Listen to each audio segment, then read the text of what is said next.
Welcome to Ditch the Classroom. This is your host, Ariana Vernier, and I'm so excited that you're here. I'm a teacher turned business coach who is so passionate about helping fellow mamas like you ditch the classroom and pursue your big, hairy, scary dreams. Imagine a life where you could still impact the world, but do so while following your passions and spending more time with your babies. In Ditch the Classroom, we'll explore ways you can do just that. Myself, guest experts, and amazing teachers who have also built a successful business will share tools, tips, and resources to help you ditch the classroom too. Are you ready? Here we go. Hey, everybody. Welcome back to the Ditch the Classroom podcast. We have a very special guest on with us today. Her name is Dani Watson. She's a former teacher turned owner, designer, and podcaster at Fig and Farm at Home, where she teaches busy mamas how to decorate their homes on a budget. So welcome, Dani. We're so excited to have you here today. Thank you so much. I'm happy to be here. Yeah. So can we just kind of start off with you sharing a little bit about your teaching journey, how you got into teaching, the grades you taught, and all of that? Yeah, absolutely. So, if you were to ask my parents, they would say they knew I was going to be a teacher when I was 2. So I'm the youngest of 6, and I would have class at home with my older siblings. And so I knew from a very early age I wanted to teach, and partly because I knew I wanted to be a mom. And that kind of lent itself well to, staying home with the summers and school breaks and all of that. But I didn't really waver too much about whether or not I wanted to go into teaching. So that's what I did. I went right to college and studied to be a teacher. In Washington State is where I went to school, and my journey through there was really quick, and I got a job right away teaching first grade at a private Christian school in Seattle, and I loved it. It was a nice introduction to just teaching in general, small class sizes and a really supportive community of parents and a wonderful teaching staff. And then we moved to Iowa, and you would kind of think Iowa might be a similar feel, pretty benign.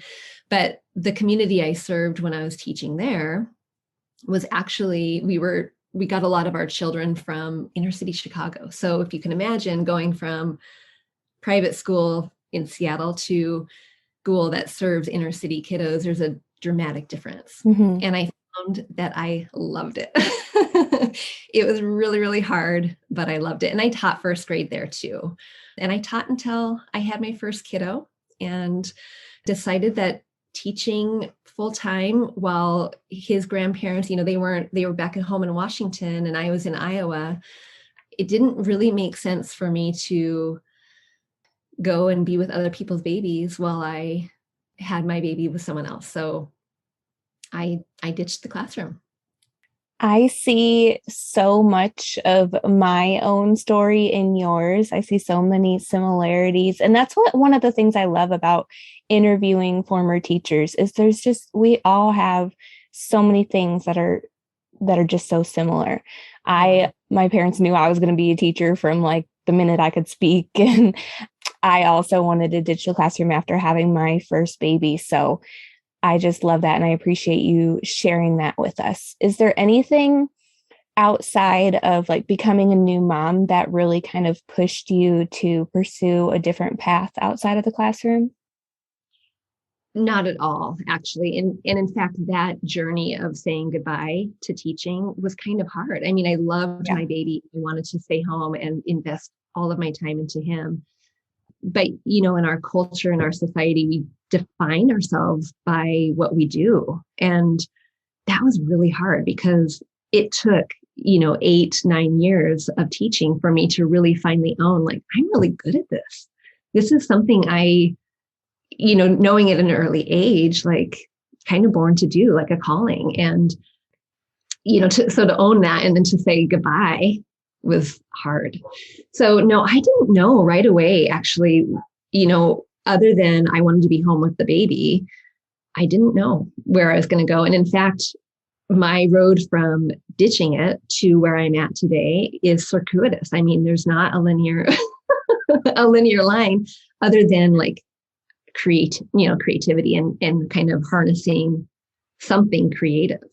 Yeah. So can you share a little bit with us about that journey? Like once you decided, okay, it's time to pivot out of teaching and I want to be home with my baby boy, what'd you do after that? Yeah. So about a year and a half into staying home with him, and I was pregnant with my second at that point, all boys. And I thought, wouldn't it be fun if I could, I don't know, work at like a farmer's market and sell something farmer's market-y or, something like that. And in the town we were living in, we had a huge bustling farmer's market. I mean, this is the thing you did on Saturday mornings, and it was really fun. So my world was baby back then. And so I opened up a baby boutique and I named it Huck and Joe after, those are nicknames of my children. And I created baby products. And at the time, my baby now is 14, going into high school. But at the time, there was a gap in the market of like cute baby things. Mm-hmm. Like now having a baby, you have all kinds of wonderful resources. And we weren't Stone Age, but it was not as prolific. And so I kind of modernized these products for moms, like hooded towels and burp cloths, crib sheets, things that you couldn't find at Target or Walmart or whatever big box store. And I went to the farmer's market and I sold these baby wears. And it was also at the time when Etsy was really taking off. And so I created a big presence there. My mom helped me. She was living in Washington. I was in Iowa, and she would ship things back and forth and make some products for me. And it was a really fun partnership. And then we moved. And when we moved from Iowa back home to Washington, all that traction kind of lost itself a little bit. I was doing even other markets, bigger markets, and I just kind of, I had a new house to decorate and my home. So my creative energy went into creating this home space. And of course, now I had third baby boy with me at this point, and all of that energy came into home. So I kind of ditched the classroom, then I ditched the baby business, and I didn't jump into home decorating for a couple of years because I didn't really know that's what was happening for me. What I did know is I was making friends and having people over and sharing my space. And I would get a lot of questions, a lot of comments like, wow, I really love your space. How do you do this? Can you help me? And so I would help people with their space.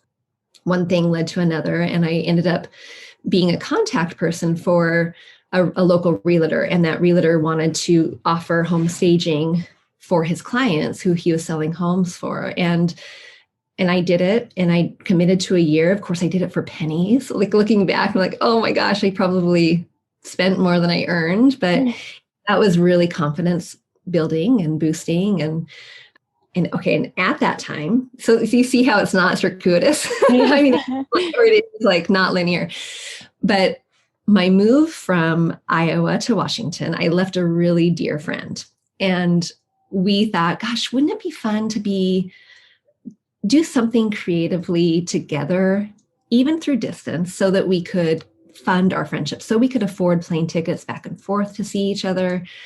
And so we opened Fig and Farm.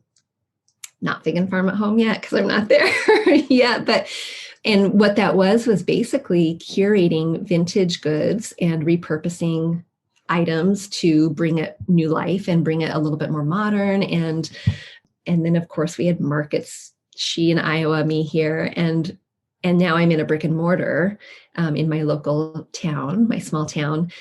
And from there, I started decorating more homes. So that's what Fig and Farm at Home is the decorating piece of that. So lots of roundabout. I really didn't know. There was no like, I'm done with the classroom and I want to be a home decorator. I didn't know I had that talent, quite honestly, when I left the classroom. I absolutely love that. I love how not linear your journey is, because nobody's is. Nobody starts out where they're going to end up. You never know God's full plan for you. Like I started with a blog and I was just doing like recipes and DIY projects on there. And now I'm a website designer. So it never ends where you think it's going to. So that is so so cool. I love that you shared that with us. Yeah. Thank you. Yeah. So, what would you say was one of the biggest things you had to overcome, either like as you were transitioning out of the classroom, getting into this new role of, being a stay-at-home mom and then starting your business? What's some of the struggles that you dealt with there? At the beginning, when I first left the classroom and started staying home, and especially with that move thrown in there, people back in Iowa knew that Dani meant teacher, and I was really gifted at that job. But moving, no one knew that. And so, there are some times when I would run across like, hey, how are you? Who are you? What's your name? What do you do? And the conversation would immediately stop when I said, oh, I stay home with my boys, which I'm proud of. Mm-hmm. But at moment, you kind of become less proud or less like somehow your choice was like a failure. And that, of course, never feels good. But because, like I alluded to earlier, there's just that stigma in society that you are what you do. And so that was a real hurdle to overcome. And it took a lot of internal work, a lot of, honestly, tear-stained conversations with my husband, who has an interesting job. And I would have to tell him, like, hey, we met these wonderful people, but this is how I'm feeling after leaving that. My worth is not, I'm more than just a teacher. I know that, but I'm a person, and they can't see that yet. And that kind of sucks. So it just took a lot of conversations, a lot of prayer work, a lot of talking to God about, who am I? And then, when I sent my baby, who is now 10, to kindergarten, there were a lot of questions like, those deep, who am I now? What is my purpose? All of that. So it kind of happened twice, when I left the classroom and then when I sent my baby. And of course, all the things I was doing that I mentioned was happening, so it wasn't like I waited until my baby was in kindergarten before I did the baby boutique and the opening even Fig and Farm. All of these were happening simultaneously, but it was just that another awakening of who am I? What do I do now that my kids are in school? But each thing along the way, starting with Huck and Joe and working at those farmers markets, or doing the Fig and Farm big, like, I don't know if you've ever been to like a vintage market where vendors come out and they show all their wares, and going into a store, and now doing the podcast. Like, honestly, the biggest hurdle has been myself, and really just saying, kind of getting out of my own way, Yeah. and really believing, like, what is the worst that can happen? That finally was the question that caused me to break free from all of it and say, what is the worst that can happen? Mm-hmm. The worst that can happen is no one shops at my booth at the farmer's market. Moving on, the worst that can happen, no one is going to shop my market, or enter my shop and shop my stuff. That's the worst that can happen. I might lose a little bit of money along the way. That's the worst that can happen. And recently, I just started my podcast. What's the worst that can happen? One person listens. That's the worst. So that's not too bad. Yeah, I think we all really struggle with the fears and the difference between, finally finding your passion and just feeling stuck and not happy anymore inside the classroom or in whatever you're doing, is just overcoming those fears, pushing through them.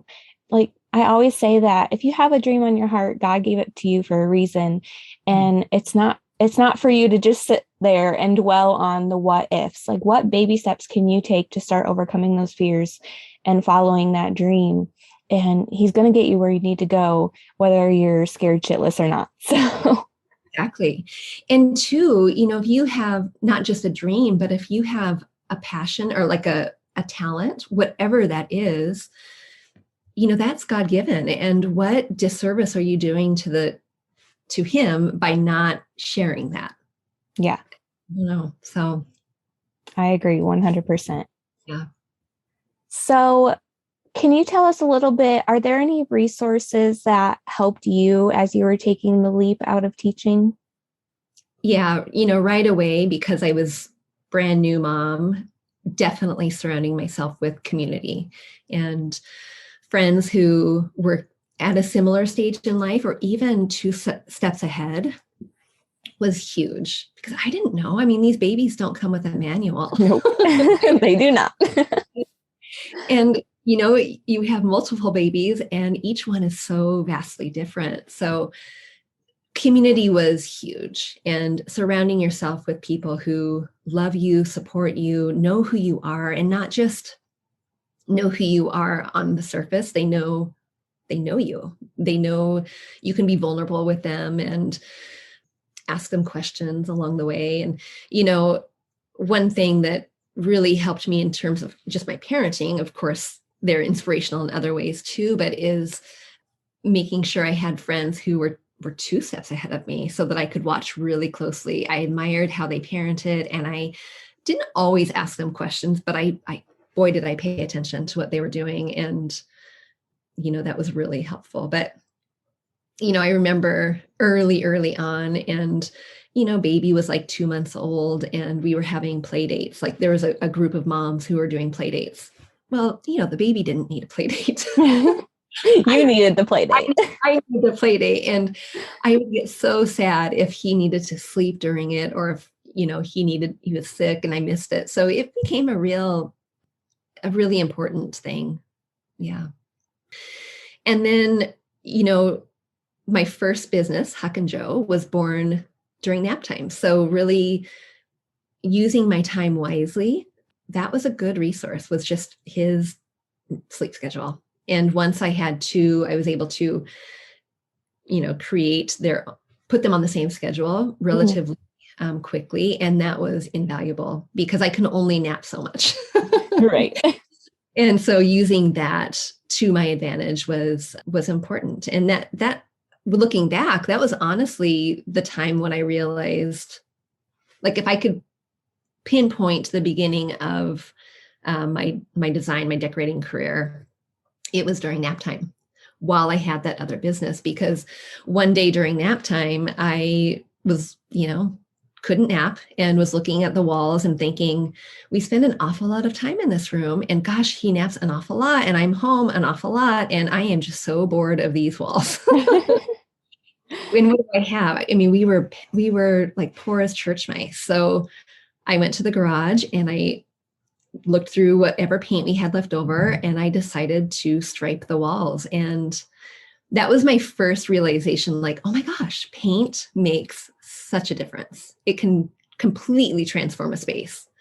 So that was probably, the beginning of it all. But yeah. And then I think we already talked about, understanding that I was more than my role as a teacher. And that was years of work to overcome that. But that, making sure that whatever, praying about it or talking to close friends who you can process that with, and just knowing that I'm more than a teacher. Yeah. Yeah. So to recap, you said friendships really, really helped you, just having that support system to just help you as a new mom and learn what the heck this mom thing is all about. Because I feel the same. Sometimes I'm just like, I don't know what I'm doing, but we'll figure it out as we go. And then that nap time hustle, like getting stuff done during nap time, that was me for the last almost 2 years. My daughter just started school 3 days a week, and it is heaven. But before that, my business was pretty much entirely ran on nap time. So I definitely agree. You can get so much done as long as you have a plan. Don't just go by the seat of your pants, but have a plan. And then, really working on shifting your identity through prayer and journaling and just conversations with your spouse. That's all really helpful too. The other thing too, I would want to add is making sure that you take time for you. I mean, all of that is, but you can really lose yourself in anything, right? Mm-hmm. Like parenthood, creative things, your business, whatever. But, making sure that you're working out or you're getting enough sleep, or, all the hot topic self-care terms, that's really important. And that helped too. Yeah. 100% agree. So, do you have any resources that you would like to share with my listeners? Well, I do. Of course, they're all in the home decorating realm. We love that over here.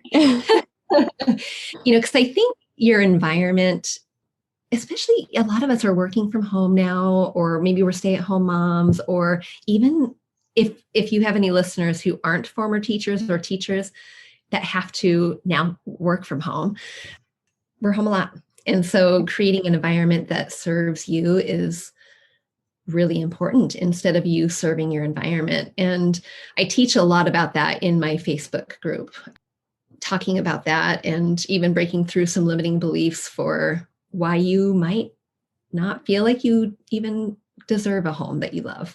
So that's one way actually is my Facebook community. And that is a place where I show up daily throughout the week, and I do a teaching once a week. And so it's funny that, I started my career teaching and I'm here again, but it's just different. Like I love teaching these moms, and of course I can decorate for them, but it's so much fun when they have the aha moment, Yeah. when they can take off on their own. It is just so empowering. So you can learn a lot from my Facebook community, and you can find that at bit.ly/design 101 group. And I'll have that linked in the show notes for everybody listening.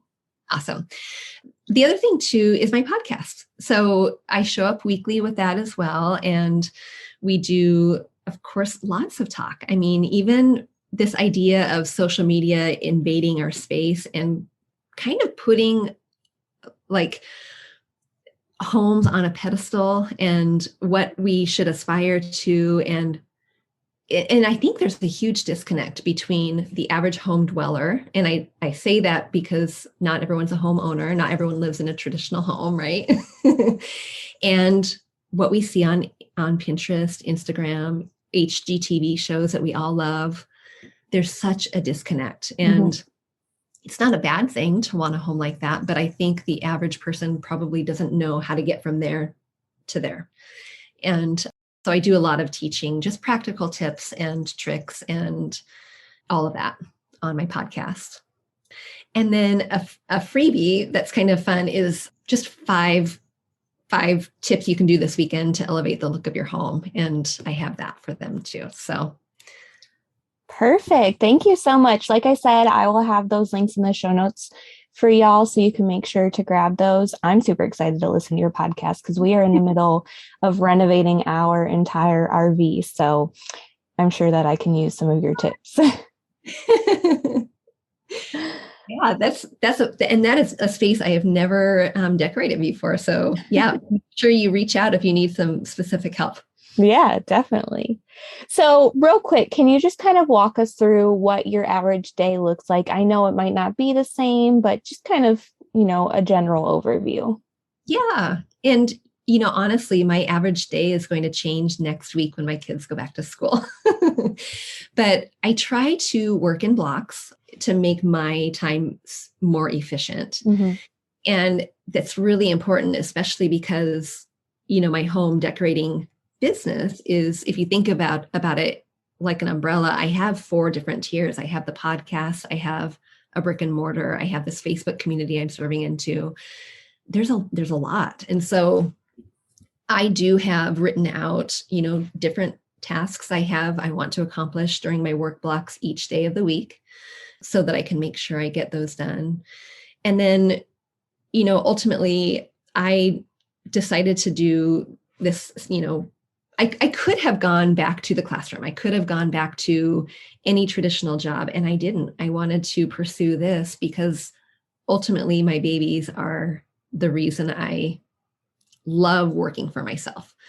And so having that flexibility. So if I don't get my job done on Monday, which is usually a podcast day for me, if I don't get it done that day because I want to go to the beach with my boys, it's not a biggie. I can do it on Tuesday. So but I do have designated work hours for that.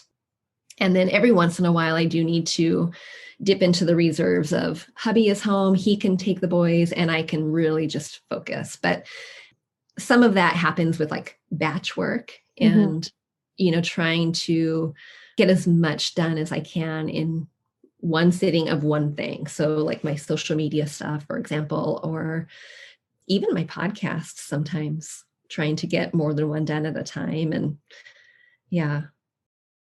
Time batching, I think, is so crucial. I do have an episode that I can't think of the number off the top of my head, but it is all about like time management and time blocking, giving tips for that. So for those listening, go look and find it. I know it's one of the very beginning, like between 1 and 20 episode numbers. So go check that out if you're really interested in time management and time blocking. But I swear by that as well. I think that's so crucial.